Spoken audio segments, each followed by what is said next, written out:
Hi, this is Tom with Land Math. In this video, we're looking at cross simplification. This is a process that we use when we're multiplying fractions or mixed numbers to make the problem just a little bit easier for us to work with. So, if you find the video helpful, we'd love it if you'd give it a thumbs up and also join us. Go ahead and subscribe to our channel, that would be awesome. So, let's go ahead and look at cross simplification and how we can make these type of problems just a little bit easier. In this video, we're looking at cross simplifying, which is just a process of making multiplying fractions a little bit easier. Now, multiplying fractions for the most part is fairly easy, especially in the world of fractions. We just multiply straight across, numerator times numerator, denominator times denominator. So for the most part, it's fairly easy to do. But there are a couple things that make it a little trickier. Sometimes when we're multiplying, we have digits that are a little bit larger and create problems because we have to simplify. So in this situation, we multiply these two fractions, we get 180 over 560. We end up having to simplify it. So here we simplify it down to 1856 because we were able to divide by 10.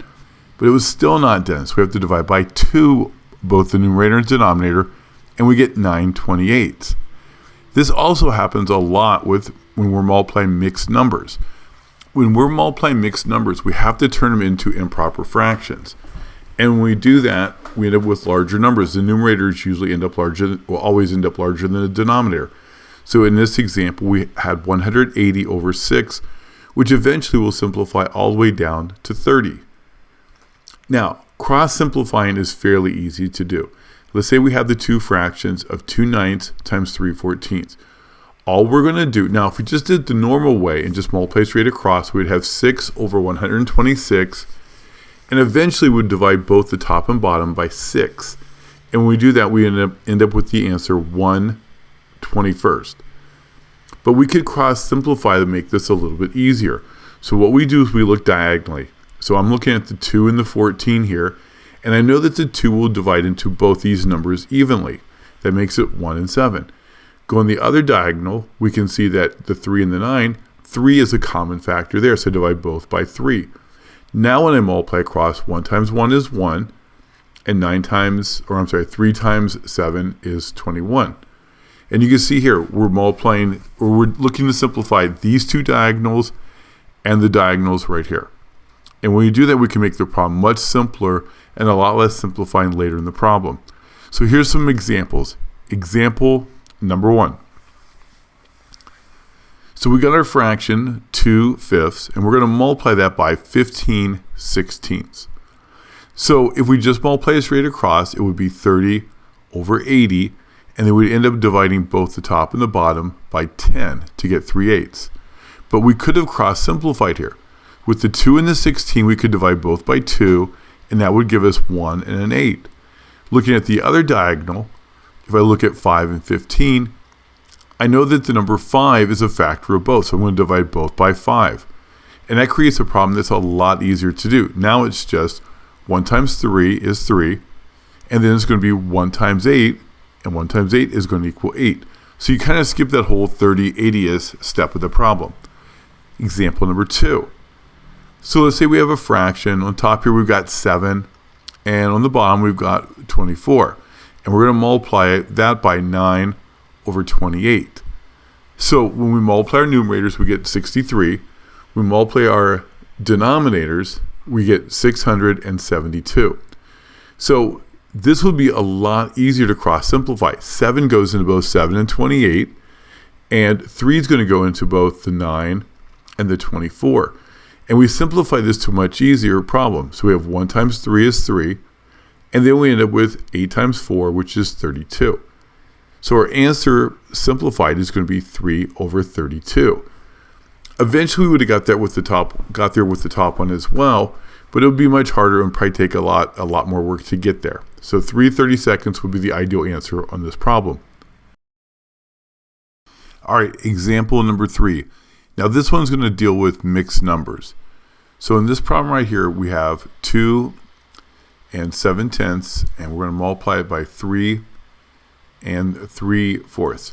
Now, a lot of people would think the answer might be 6 and 21 over 40, but that would be incorrect.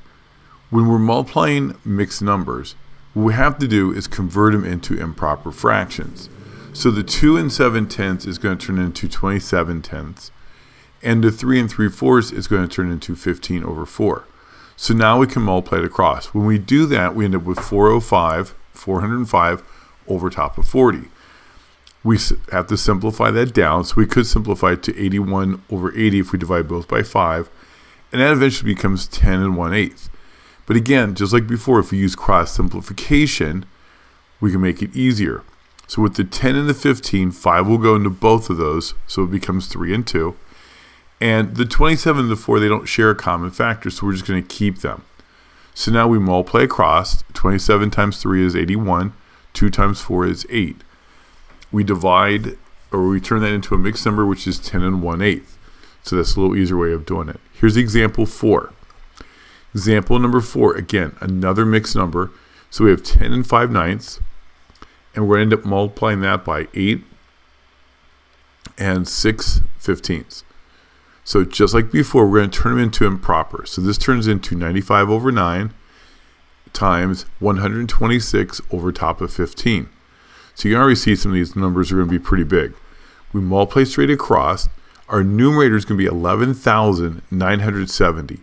The denominator, 9 times 15, is 135. So what we could have done, though, is we could have cross-simplified first. We can divide 5 into both 95 and 15. That would give us 19 and 3. And we could divide 9 into both 9 and 126. And that gives us now 266 when we multiply over top of 3. So dividing by 3 is going to be a lot easier than dividing by 135. And you can see it became 88 2/3. Our last example, example number 5. So sometimes when you're multiplying, like with probability, for example, you might end up multiplying by more than one fraction. So here we are multiplying 3 fractions. And when we do this, we end up with the answer 90 over 720. But what we could have done to make this easier is cross-simplify. So again, you can see the 3 and the 9. We could divide both of those by 3, and we get 1 and 3. With the 5 and the 15, we could divide both those by 5, and we get 1 and 3. This diagonal, we have the 2 and the 16, so we can divide both by 2. That gives us 1 and 8. Now it's a lot easier to multiply. 1 times 1 times 3 is 3. 3 times 1 is 3, times 8 is 24. Now this eventually would simplify all the way down to 1/8. And if you go back and notice, we actually could have simplified these two diagonal problems here. So the 3 and the 3 would have become 1 and 1. Well, hopefully that was helpful. If it was, we'd love it if you'd give it a thumbs up, and we'd really like it if you would subscribe to the channel.